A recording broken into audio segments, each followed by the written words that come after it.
in there. Now, the Twins had him for a year. They know him. They experienced him.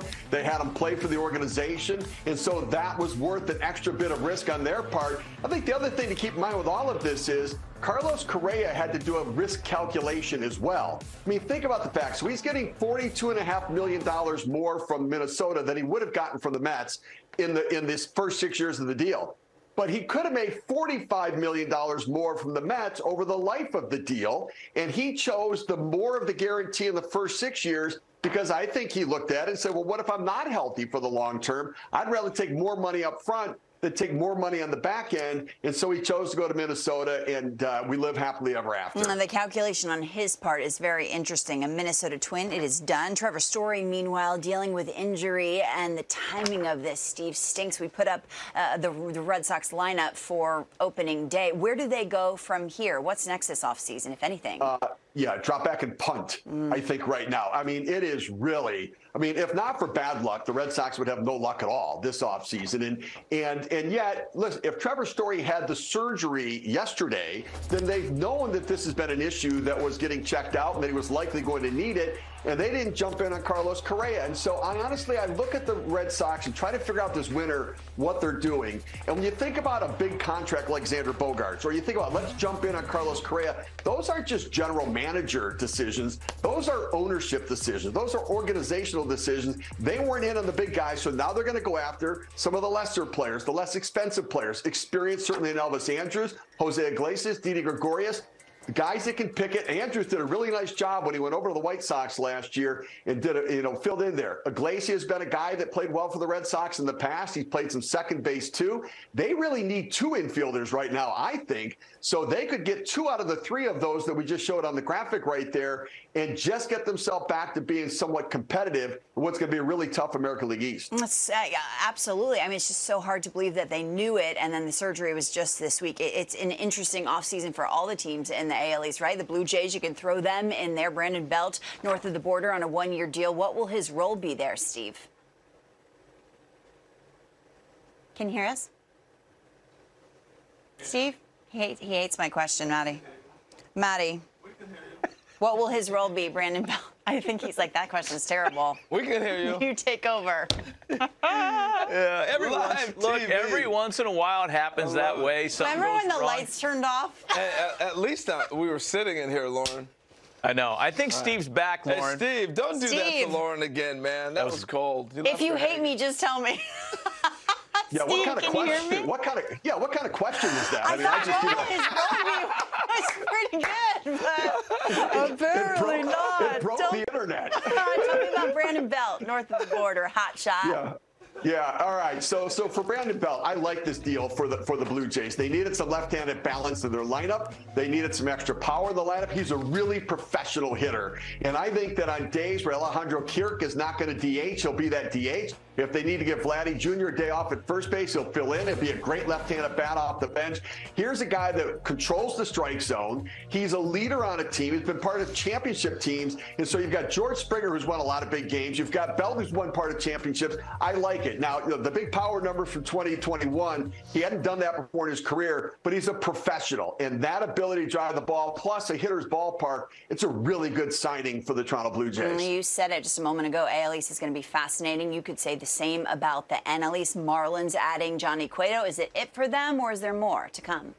Oh, more to come for the Marlins. I think that this is adding to the depth of pitching, and we already knew that 4 starting pitchers other than Sandy Alcantara were available. I think Cueto's now the guy that protects them depth-wise to go and trade to get some offense. It's one of the things they've been doing. I think St. Louis could use one of the starters from the Marlins. I think the Twins are dabbling. Maybe a Max Kepler could be involved in a trade for Pablo Lopez, going and swapping those two. But I do expect the Marlins to trade a starting pitcher to bring in an offensive player, and there are some teams right now that have some outfield depth that could match up nicely with Miami. And January is here and still so much going on. Steve Phillips with the very latest on Hot Stove. Thanks for the time, Steve. Maddie, take it away. Yeah, Lauren, less than 2 weeks away from Hall of Fame Day. I can't believe it. I know, I can't believe it either. And one of the names that is trending toward getting into Cooperstown is that of Scott Rowland. We'll discuss his candidate, Rowland, because I'm pretty comfortable saying it looks like he's going to get in. We'll know this in a couple of weeks. Yeah, he's going to get in. There's always one thing that overlooks or overshadows your gifts or talents, and for us, it was Scott Rowland. I mean, you touched on it. The offensive numbers, I think why it's so shocking to see the comparisons you came up with, Keith, because his defense was so good. I'll show some video. Just watching him be able to defend that third, he really was a master. And the one thing he mastered the most for me was being able to charge that ball and throw a bare hand on a bunt. I don't think many people did that better than him. I forgot he was a Blue Jay. I mean, that was kind of shocking video. I was like, he snatched that ball from air. I'll throw one more thing out, guys. That same Sports Illustrated article, there's a quote from a scout in there. Basically, he said that when he came up, he had more range at third base than anybody's ever seen, and said he could have played shortstop with the same range as a Cal Ripken. That's an interesting oxymoron. Refer to you on matters like this. You're 3 for 3 so far. Are you comfortable disclosing whether or not you voted for for Scott Rowland on your Hall of Fame ballot? Indeed, I did vote for Scott Rowland. He gets.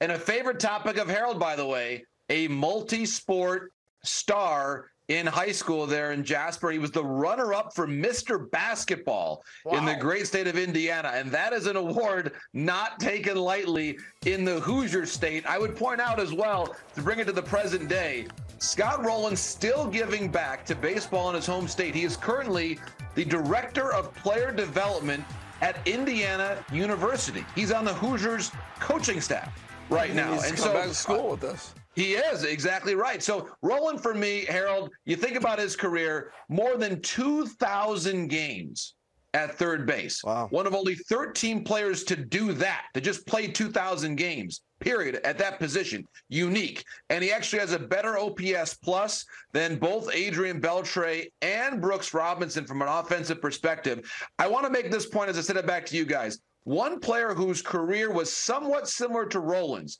National League at the same time, who was one of the most underrated players in the entire time I've covered the game, Aramis Ramirez. Aramis Ramirez got just 1% of the vote in the one and only time he was on the Hall of Fame ballot.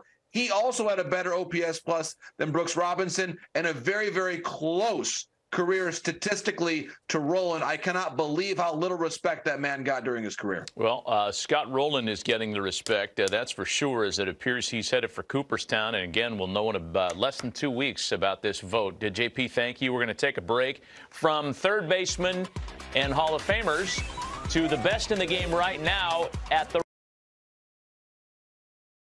right field position. A preview of the latest top 10 right now list right fielders next on Hot Stove.